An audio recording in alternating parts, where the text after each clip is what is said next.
सारी टेंशन भगा देगी आपकी ये मोटिवेशन कहानी। आप सुन रहे हैं आई नूर वॉइस पर ये मोटिवेशन कहानी। दोस्तों, ये एक भक्त की कहानी है जो कि ईश्वर की बहुत ही ज़्यादा भक्ति करता था और बहुत ही ज़्यादा भक्ति में उनकी मगन रहता था। लेकिन वह इतनी भक्ति करने के बावजूद भी बहुत ज़्यादा दुखी और बहुत ज़्यादा परेशान रहता था। एक दिन उसके मन में ख्याल आया कि मैं क्यों ना ईश्वर को बुलाऊं, ईश्वर को दिल से ज़्यादा याद करूं और ईश्वर मेरे सामने प्रकट हों और मैं ईश्वर से पूछूं कि आपकी इतनी भक्ति करने के बावजूद भी आप मुझे इतना दुख, इतनी सारी टेंशन क्यों देते हैं। वह बहुत मेहनत करता, काम भी करता और ईश्वर की भक्ति भी दिल से करता, लेकिन उसको अंत में क्या मिलता सिवाय टेंशन के और परेशानियों के। उसने मन में अपने विचार बना लिया और वो ईश्वर की प्रार्थना में मगन हो गया और ईश्वर को उसने प्रकट कर लिया।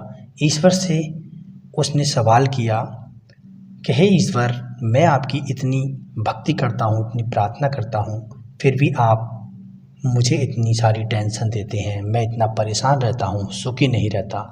मैंने लोगों को देखा है जो आपकी भक्ति नहीं करते और जो आपको बिल्कुल भी याद नहीं करते, वो बहुत सुखी रहते हैं और वो बहुत ही ज़्यादा मगन रहते हैं। ईश्वर ने अपने भक्त की ये बात सुनी और सुनकर थोड़े मुस्कुराए। ईश्वर ने जवाब दिया, तुम मुझसे क्या चाहते हो? भक्त ने कहा, मैं चाहता हूँ कि मेरी सारी टेंशन जो भी हैं वो बिल्कुल सारी ख़त्म हो जाएं और मैं अच्छे से खाऊं पीऊं, अच्छे से रहूं।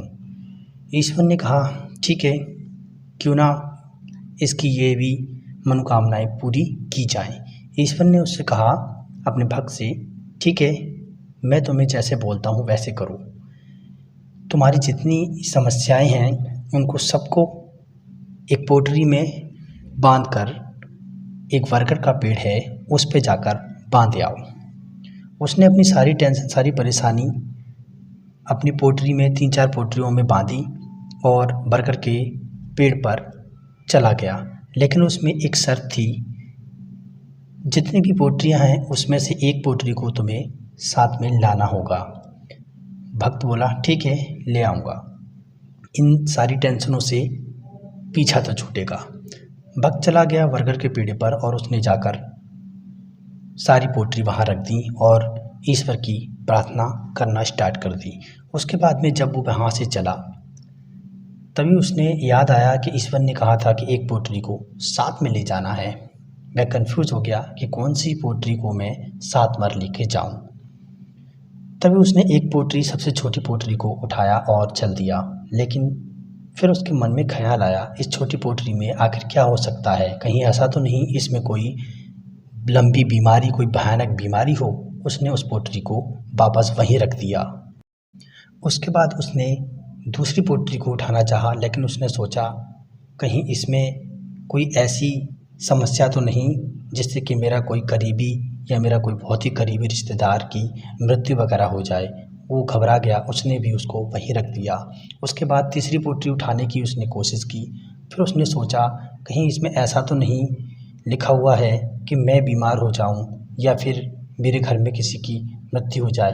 वो बहुत ज़्यादा कंफ्यूज हो गया। उसने उस पोटली को भी वहीं रख दिया और वह ईश्वर से प्रे करने लगा, हे ईश्वर, ये कैसी शर्त है आपकी?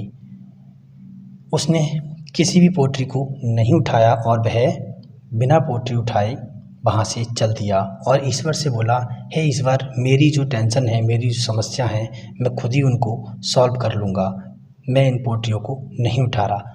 ईश्वर मुस्कुराए और बोले, बस यही बात तो मैं तुम्हें समझाना चाह रहा था। आपकी जो भी समस्या हैं, जो भी प्रॉब्लम है, वो आप खुद उनको सॉल्व करो, उनसे लड़ो और उनको सॉल्व करो, क्योंकि आप खुद ही हो जो अपने लिए सबसे अच्छा और सबसे ज़्यादा बेहतर कर सकते हो।